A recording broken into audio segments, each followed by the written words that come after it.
Bom dia a todos, sejam bem-vindos a mais uma aula de Sociologia e na aula de hoje nós iremos falar sobre direitos humanos e cidadania. Vamos lá? Bom, pessoal, antes de falarmos sobre os direitos humanos e a cidadania, é importante resgatarmos o que seria o conceito de democracia. Por quê? Porque os direitos humanos e a cidadania estão diretamente associados a governos democráticos. Tá? Então, o que seria um regime democrático? Se a gente pegar a etimologia da palavra democracia, a palavra ela vem do grego demos, que significa povo, cracia, que significa poder, ou seja, o poder estaria nas mãos do povo. E os regimes democráticos, então, se caracterizariam pela ideia de liberdade, respeito aos direitos humanos, pelo império das leis, no qual todos os homens seriam iguais perante a lei e que ninguém estaria acima dela. Também seria caracterizado pela pluralidade de partidos políticos, com diferentes ideias e possibilitando um debate dessas diferentes ideias, e também caracterizado pelo voto livre e universal e pela alternância de poder. Ou seja, esses são os pontos principais que caracterizariam então uma democracia. Bom, gente, democracia e sociedade. O que acontece? A democracia, então, ela favorece a participação política, ela favorece que seus cidadãos participem ativamente da política, das decisões relacionadas ao país. Ela estimula a associação de pessoas em torno de interesses comuns, como sindicatos, organizações estudantis, associações de bairros, movimentos reivindicatórios. Por quê? Justamente por conta dessa participação da população no sistema democrático. Então, o povo, ele se sente livre para poder participar desse sistema e implantar suas ideias ou até mesmo questionar as ideias que estão sendo propostas pelo governo. Ambas as tendências, por sua vez, vão favorecer o estreitamento de laços entre os participantes, laços de solidariedade e de agregação de interesses. Então, a partir do momento que você tem um sistema democrático que possibilita esse estímulo a associações de acordo com seus interesses, isso acaba criando laços de solidariedade entre os participantes daquele grupo.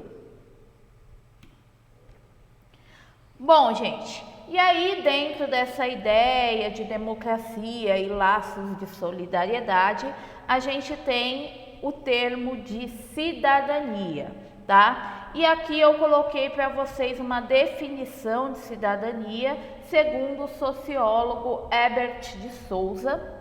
Ele diz que cidadão é o indivíduo que tem consciência dos seus direitos e deveres e que participa ativamente de todas as questões da sociedade. Tudo o que acontece no mundo acontece comigo. Então eu preciso participar das decisões que interferem na minha vida. Um cidadão com um sentimento ético forte e consciente da cidadania não deixa passar nada, não abre mão desse poder de participação. A ideia de cidadania ativa é ser alguém que cobra, propõe, pressiona o tempo todo. O cidadão precisa ter consciência do seu poder. Bom, gente, não tem como nós não atrelarmos a ideia de cidadania com as questões ligadas à política. Por quê? Porque você exercer a cidadania, exercer o seu direito de cidadão, nada mais é do que você exercer os seus direitos políticos. Então, quando uma pessoa vira e fala para mim: ah, professora, mas eu não gosto de política, é um assunto muito chato. É a mesma coisa de você estar abrindo mão dos seus direitos, é a mesma coisa de você dizer que você não gosta da sua vida, que você não gosta do mundo, de que você não gosta de viver. Por quê? Porque ter e entender a política é você exercer o seu direito à cidadania, é você exercer o seu direito à vida, é você exercer o seu direito de tomar decisões, de participar das decisões que interferem na sua vida, no seu dia a dia. Então, cidadania está ligada diretamente à política democrática. Bom, e aqui então vou fazer um resgate para vocês com relação à ideia de cidadania, tá? Porque a cidadania ela nem sempre foi ampla a todos dentro da sociedade. Então, pegando como exemplo a cidadania na Grécia Antiga, a Grécia Antiga era formada por polis autônomas. Cada polis, cada cidade, ela tinha sua própria característica. E algumas dessas cidades, como era o caso da cidade de Atenas, vigorava uma democracia direta. O que seria essa democracia direta?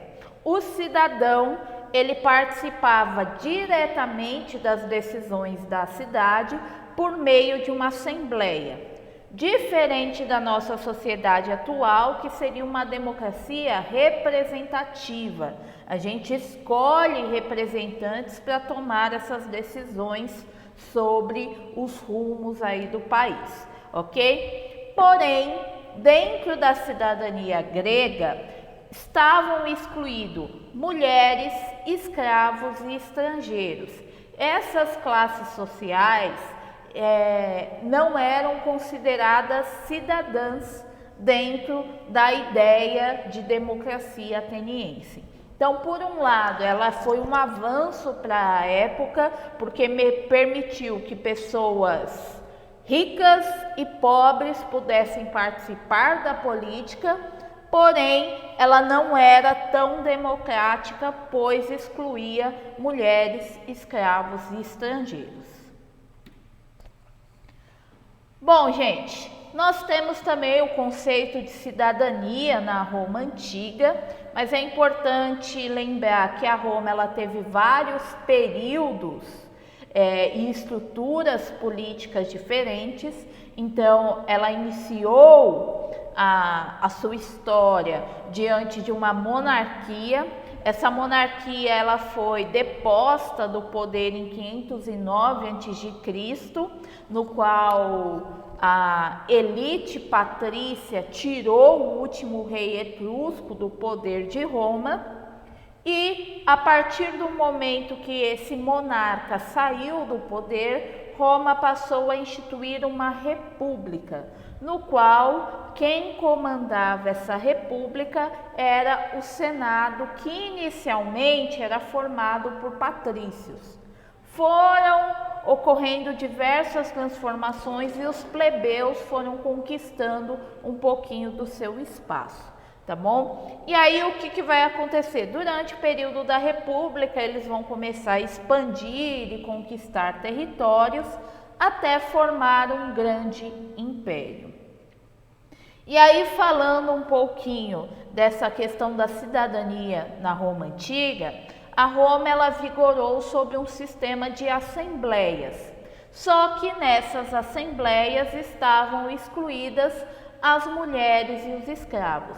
Ou seja, nós temos mais uma vez somente a participação dos homens dentro da política, somente os homens eram considerados cidadãos.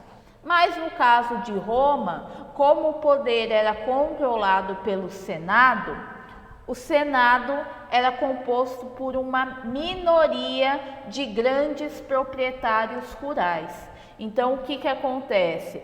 A grande parcela da população que era mais pobre, que não tinha propriedades, embora participassem das assembleias, não tinham de fato uma grande influência política dentro do Império Romano.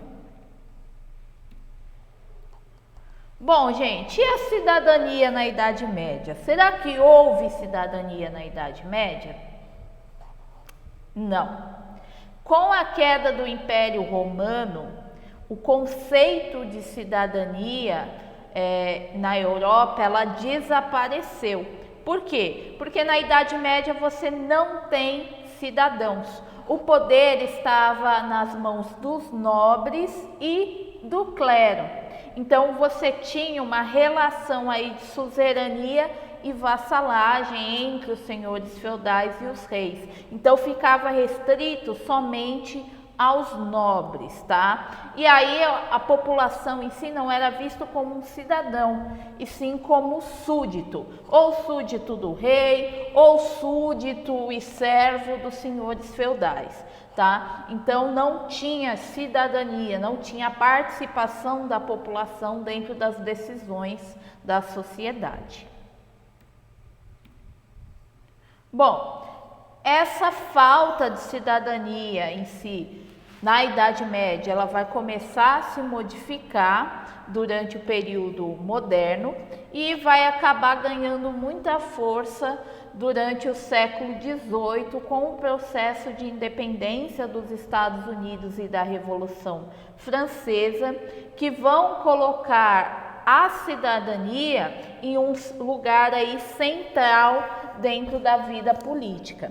Mas a gente também tem um conceito de cidadania que era colocado durante o período da modernidade, que separava as áreas urbanas das áreas rurais. Então, cidadão geralmente eram aquelas pessoas que viviam nas cidades, estavam mais próximos dos centros políticos, e as zonas rurais eram meio que excluídas dessa cidadania.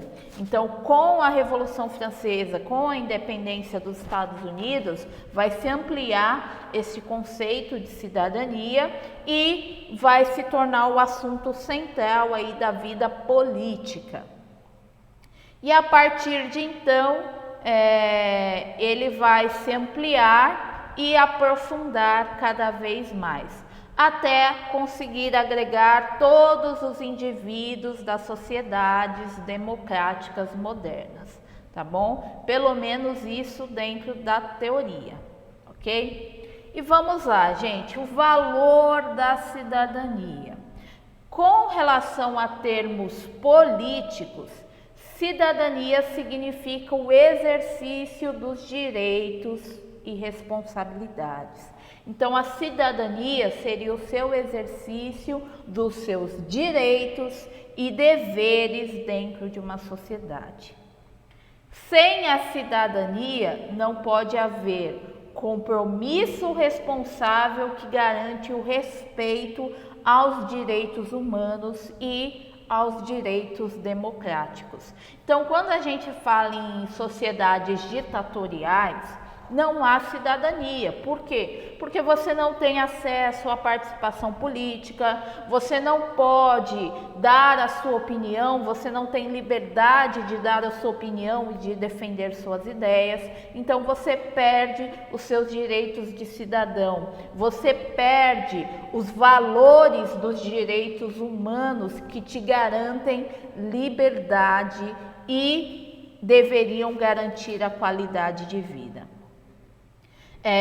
Somente em sociedades democráticas, no qual as pessoas exercem o seu direito de cidadania, praticam a cidadania, é que os diversos problemas políticos, raciais, étnicos, os problemas de desemprego, de exclusão social podem ser superados. Então, primeira coisa que é essencial para um país poder superar os problemas que existem é as pessoas entenderem e exercerem os seus direitos de cidadania. É as pessoas entenderem quais são seus direitos e quais são seus deveres dentro de uma sociedade. Somente assim é possível superar uma série de problemas que as sociedades acabam tendo, principalmente por conta da falta de conhecimento de seus direitos. Bom, gente, cidadania na prática. Eu peguei aqui algumas definições do jornalista e escritor Gilberto de Menstein. Ele fala que cidadania é o direito de ter uma ideia e de poder expressá-la, a famosa liberdade de expressão. É você poder votar em quem você quiser sem constrangimento. Então, é o seu direito de liberdade política, de você defender um posicionamento e não ser criticado ou questionado por isso. É você poder processar um médico que cometa um erro. Então, você garantir o seu direito à vida, não só uma questão de médico, mas em qualquer profissão, você ter o direito de defender os seus direitos perante a sociedade, perante um determinado erro cometido por um profissional. É você poder devolver um produto estragado e receber o dinheiro de volta. É você ter o direito de ser negro sem ser discriminado. De você poder praticar uma religião sem ser perseguido. Isso é a cidadania na prática. Esses são seus direitos como cidadão. Só que também existem deveres, gente. Você exercer a cidadania é você também respeitar as leis, respeitar o sinal vermelho no trânsito, é você respeitar o ambiente público, não jogando papel na rua, não destruindo os lugares públicos, porque não é um uso somente seu, não é um uso particular, mas é um uso coletivo de todos. Por trás em si de todo o comportamento da cidadania, existe a ideia de respeito à coisa pública, respeito àquilo que é compartilhado com outros cidadãos. Bom, gente, não tem como falarmos em cidadania sem falarmos do conceito de igualdade, tá bom? Na base do conceito de cidadania, existe as noções de liberdade e igualdade que estão garantidos dentro da Constituição. Então, dentro da Constituição se define que todas as pessoas são iguais perante a lei, que todas as pessoas são livres. Mas o que seria esse princípio de igualdade?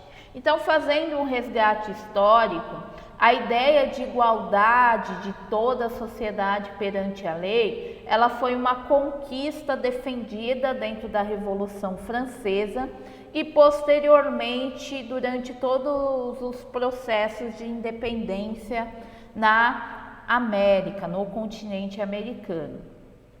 Esse princípio em si, ele foi acompanhado e foi reconhecido pelos direitos humanos, e basicamente a ideia de igualdade está associada a toda essa questão de cidadania, direitos humanos, deveres de um cidadão, direitos de um cidadão.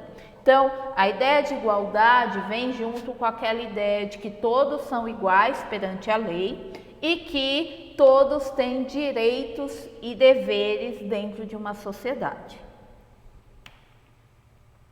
Porém, contudo, entretanto, alguns sociólogos apontam que a igualdade dentro de uma sociedade, ela não é possível. Por quê? Porque as sociedades, elas são desiguais, elas estão numa situação de desigualdade. E aí vem o termo equidade.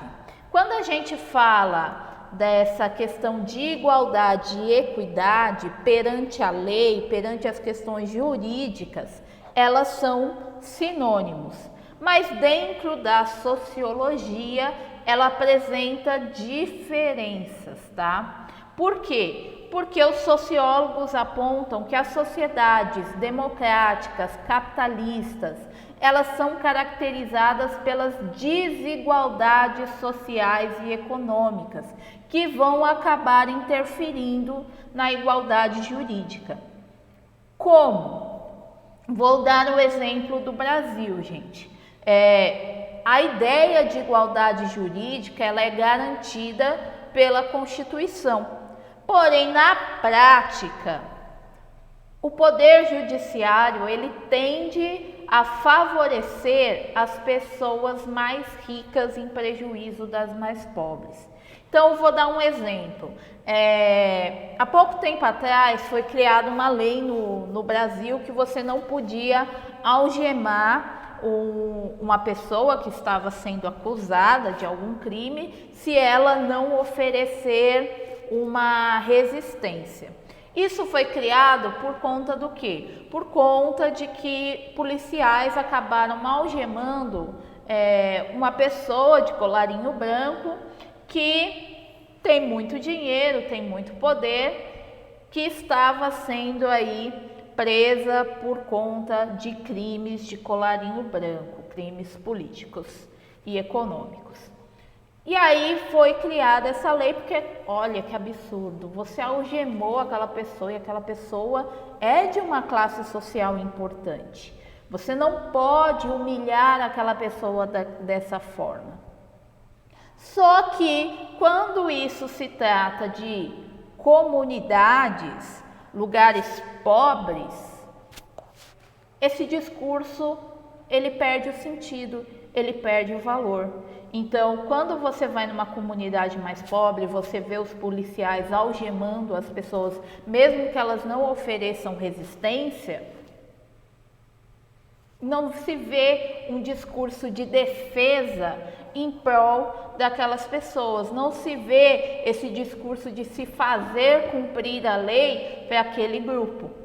Então, se cria a ideia de que a pessoa é pobre, então ela oferece perigo para o policial. Agora, a pessoa que é rica, não. Então ela não precisa ser algemada. Então, vamos lá. Perante a lei, todos são iguais juridicamente. Na prática, não é bem assim que funciona. Na prática, a gente tem 2 pesos e 2 medidas, sim, de acordo com as questões econômicas da sociedade, de acordo com a classe social no qual a sociedade pertence, no qual aquele indivíduo está. Bom, gente, aqui eu quis dar um exemplo disso para vocês. É um vídeo de um teste, né, sociológico de uma corrida que foi feita, ok? Então, bora assistir.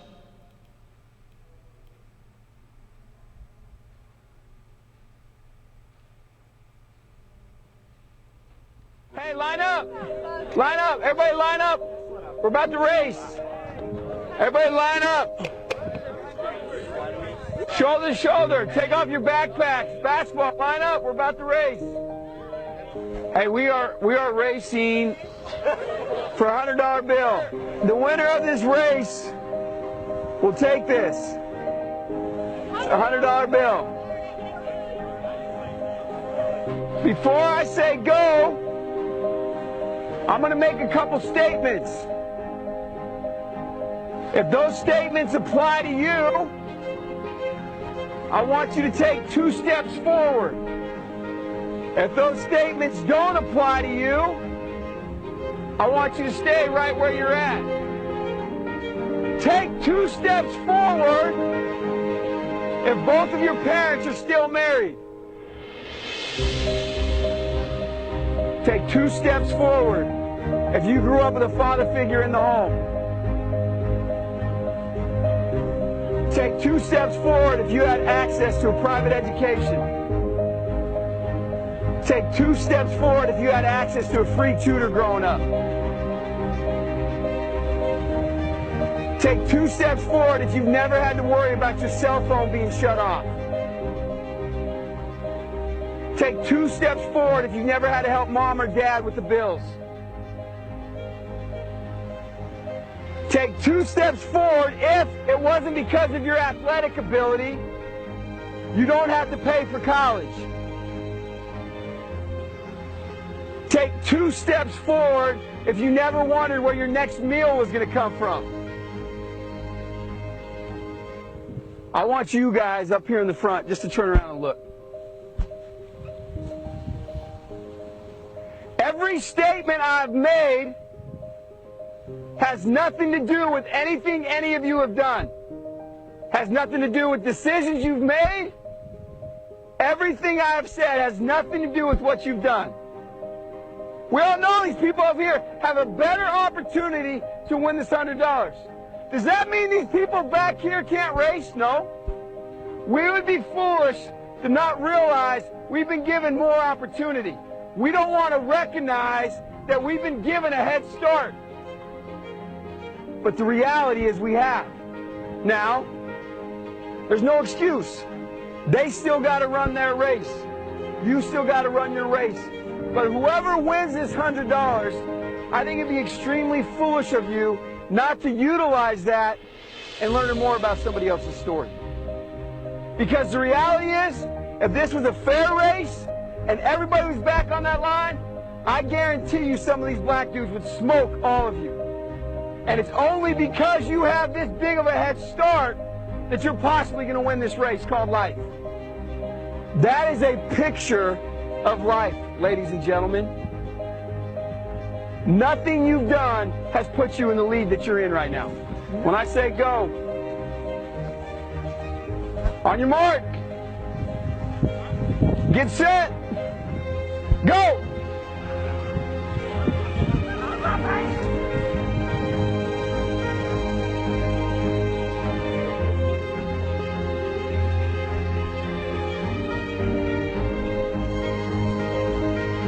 If you didn't learn anything from this activity, you're a fool.